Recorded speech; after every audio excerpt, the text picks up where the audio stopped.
Welcome back to the Mystery Case X channel. Today, continuing our true crime series, we're going to talk about a case that many of you have requested. About a month or so ago, someone actually sent me a message on Facebook asking me to cover this, but I couldn't fit it into the schedule. Recently, a lot of you have been commenting on my channel, urging me to do this.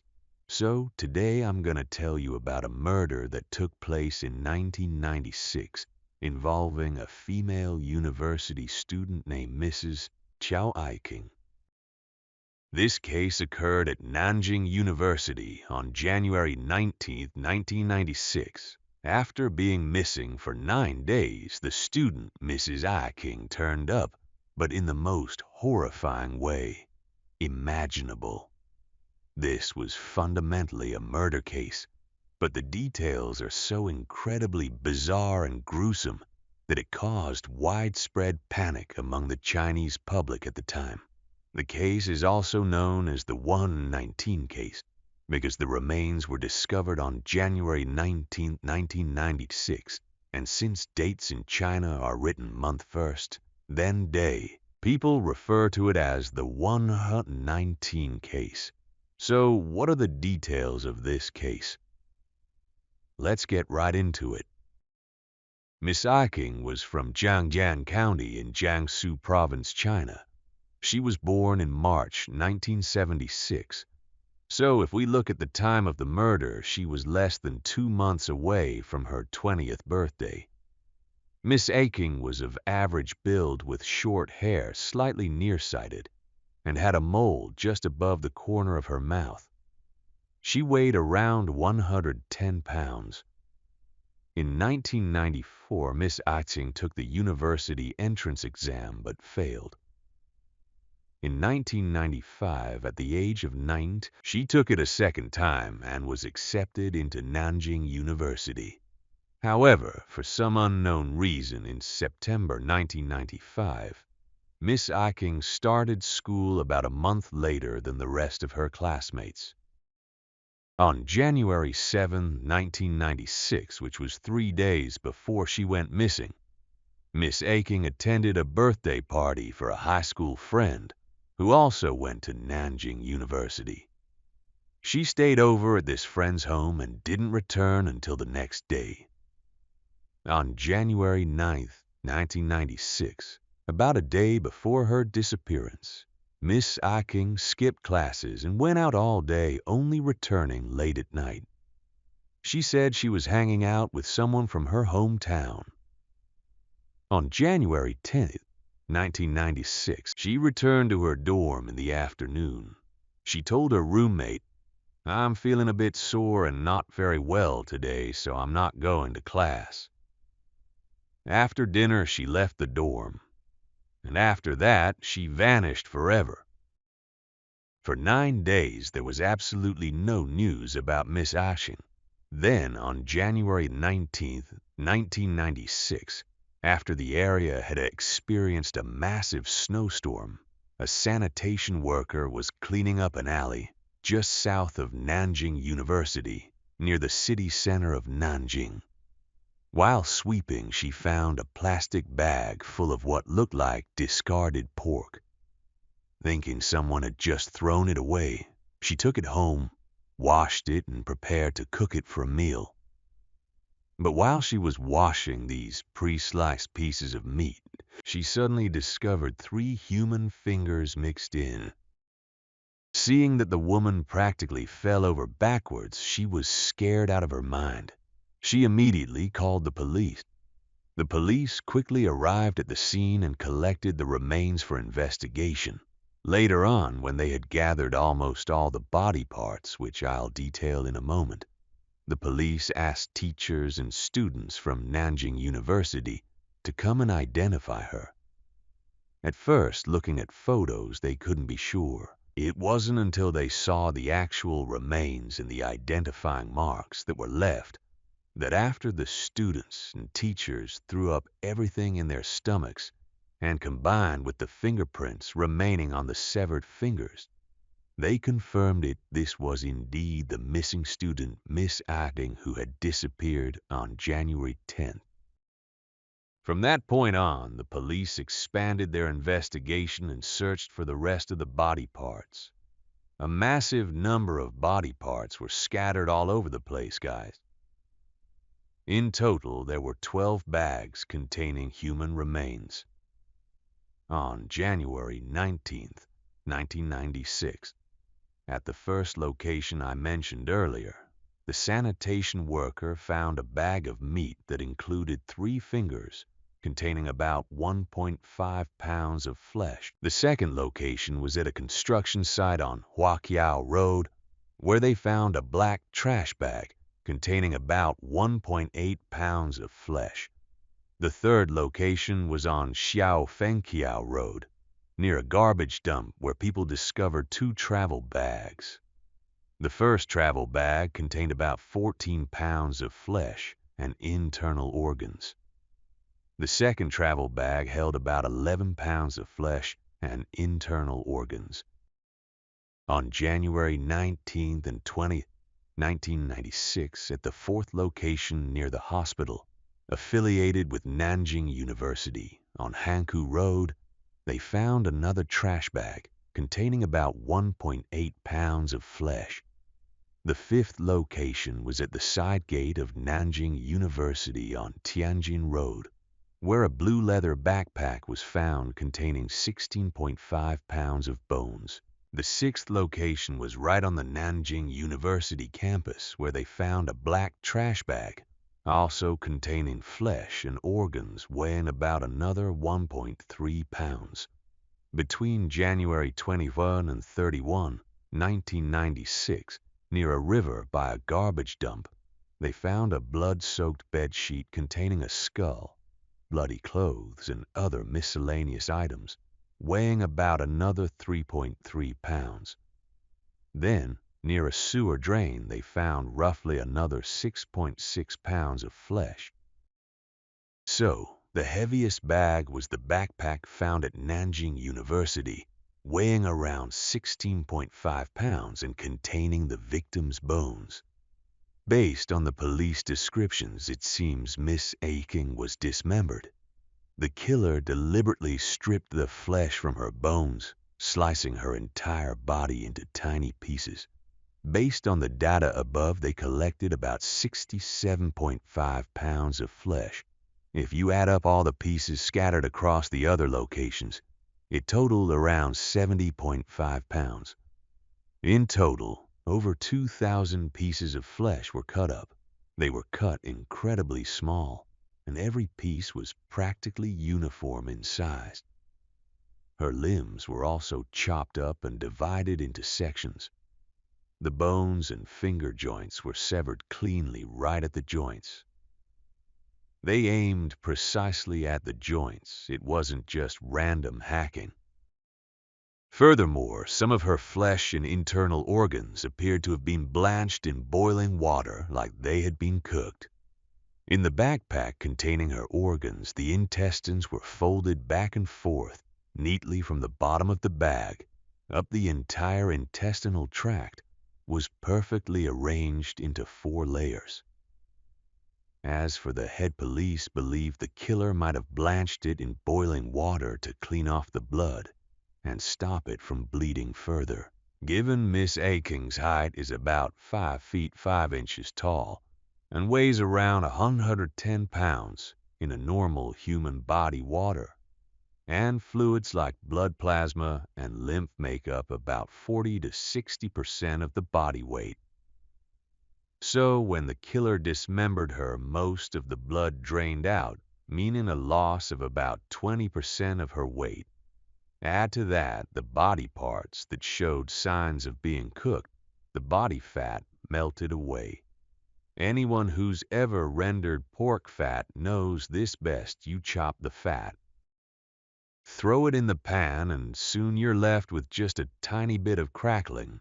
Miss Iking's flesh was cooked similarly, causing the fat to render out and reducing the body weight by another 10%.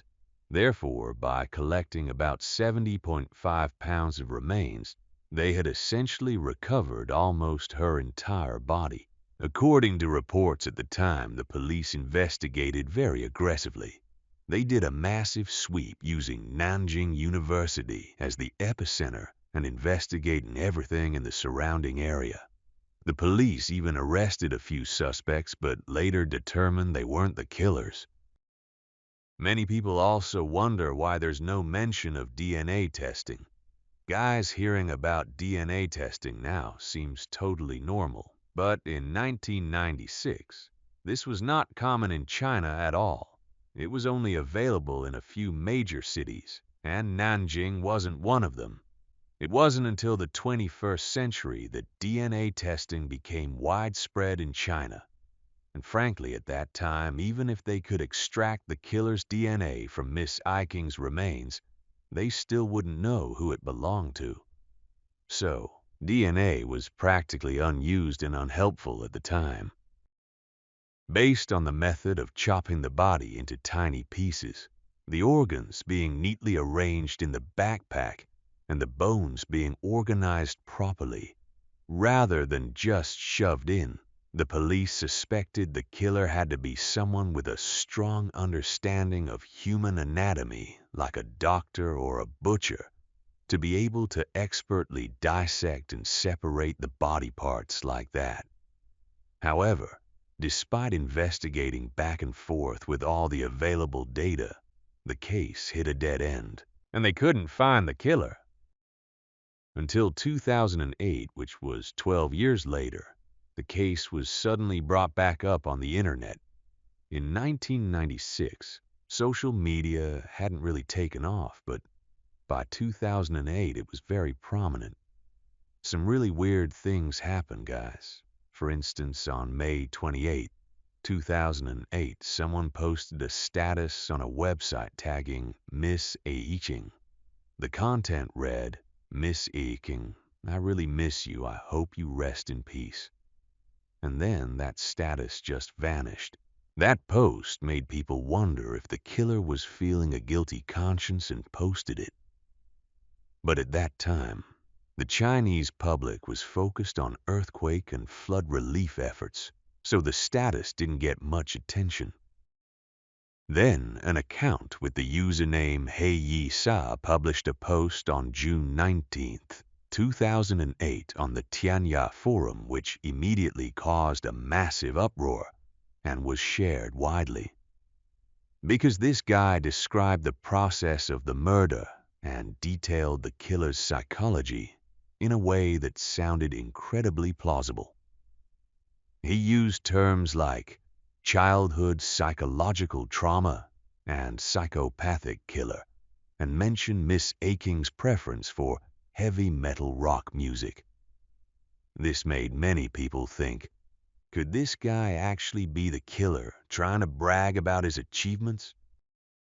In the post, he hypothesized that Miss Aiking was killed by someone who shared her taste in music, specifically heavy metal rock. This genre emerged around 1970. It's very loud, and at the time was often associated with promoting violence, drugs, and Satan worship. Hey Yi Sei speculated that the killer was highly intelligent and well-educated, which is why he dismembered the body so meticulously to destroy evidence. He believed the victim went to the crime scene willingly, meaning she knew the killer and wasn't kidnapped. Perhaps during their conversation, Miss Aiking inadvertently triggered the killer's unhappy childhood memories, leading him to murder and dismember her to regain his psychological balance. The original post by Hey Yi Sa seems to be gone now, but the content is still circulating in newspapers and forums. This account was also very strange. He often posted pictures wearing mysterious masks and was into music and detective novels. The police saw the massive public reaction and actually tracked him down to investigate. However, after verifying his identity, they found he wasn't the culprit. Yisa was born in 1982 when the murder happened. He was only 14 years old, and wasn't even in Nanjing, because he had a hobby of writing and a knack for analyzing criminal psychology. He wrote a post that was so realistic it caused a huge misunderstanding. Afterward, the situation was cleared up, and the posts were requested to be taken down. So the case happened in 1996, was dug up again on the internet in 2008, but the police still hadn't made any breakthroughs. Although they insisted they had investigated thoroughly, finding a killer from so many years ago was truly just too difficult. Until January the 20th, 2016, exactly 20 years after the murder, which meant under Chinese law the statute of limitations to prosecute the killer had expired. At that point, the public expressed extreme outrage. Were they really just going to let the case sink into oblivion like that? Under public pressure, the Criminal Investigation Bureau of China made a special announcement for this specific case. The 20-year time limit would not apply. The investigation would remain open indefinitely because of its extreme severity. That's what the Criminal Investigation Bureau promised. Then, on March 29, 2021, after all those years, Miss I King's family filed a lawsuit against Nanjing University. The lawyer stated the family sued due to the university's lax management of the dormitories. There was information that before she disappeared, Miss Aking had an altercation with the dorm management over using a stove in her bedroom and was fined. The family believed this was why she angrily left on the night of January 10th, which ultimately led to her unjust death. At this point, Miss Ah Xing's parents were elderly and didn't want to make a public appearance, so her older sister stepped forward to represent them alongside the lawyer.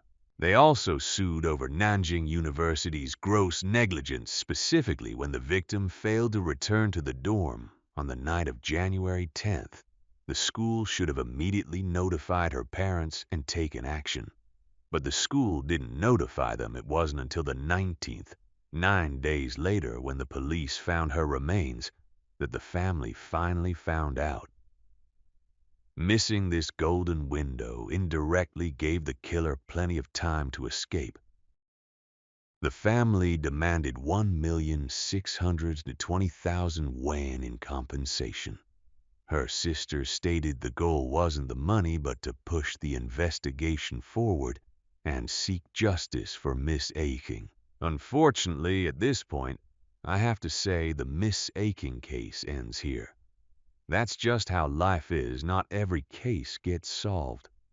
Even though the sheer cruelty of the killer has caused immense outrage, we can only hope that with today's modern technology, maybe one day in the near future the police will catch the killer and make him pay for his crimes. Okay, that concludes today's case. We will continue with other true crime stories in future videos. For now, goodbye, and see you all next time.